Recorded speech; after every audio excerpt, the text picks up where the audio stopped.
Okay, so this is a question that is really aimed at roughly about grade 6, grade 7. The issue you've got here is that you've got a value of x and a value of y, and they're really saying take this value of y and put it into this point here.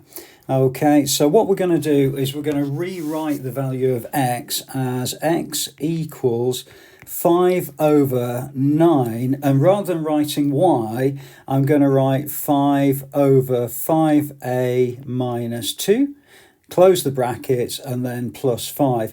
And then really my suggestion is that everything you do for the next couple of minutes is just going to be dealing with the denominator itself. And what we've got to do is firstly expand that through. So that's going to give us 5 at the top, which is absolutely fine. I'm not really worried about the numerator. And that's going to give us 45 over 5a minus 2.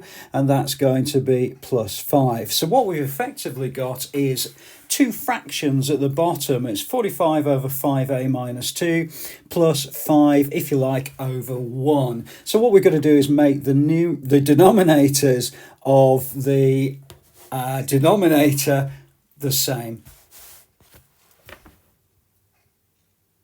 So what we've got to do is make sure that the denominators of the fractions are going to be exactly the same. So I'm going to rewrite that as x equals, again, not worried too much about the numerator there. It's going to be 45 over 5a minus 2, and that's going to be added to, and I've got to multiply 5 over 1 by 5a minus 2. So I'm going to get 5 multiplied by 5a minus 2, all divided by, if you like, 1 times 5a minus 2. And that means then that when I write this all out, I've got the ability to add the two denominators together at 45 over 5a minus 2, and that's going to be added to 25a minus 10, and again over 5a minus 2.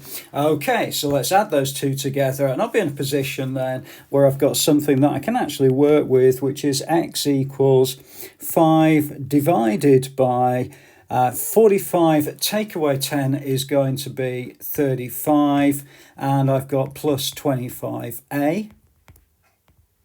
And that's all divided by 5a minus 2. Okay, so it does look a little bit untidy, but really from there it's a case of imagining that we've got this situation where it's 5 over 1 divided by 35 plus 25a all over 5a minus 2. So like any division of fractions, what we do is flip and multiply. So that's going to give us x equals 5 multiplied by 5a minus 2, which is this denominator multiplied by this numerator, and then we're going to flip it the other way around, so the denominator is now going to become 35 plus 25a. Okay, so you may have spotted that if I expand that out a little bit, I'm going to get 25a minus 10, all divided by 35 plus 25a. You may also have spotted that I can factorise all of those terms for 5. Now, if I do that, I'm going to get 5 multiplied by 5a minus 2, all divided by 5 multiplied by 5a plus 7. And therefore, the answer to the question, because I can get rid of those two 5's, is going to be 5a minus 2, all divided by 5a plus 7. And that would be the answer to that particular question.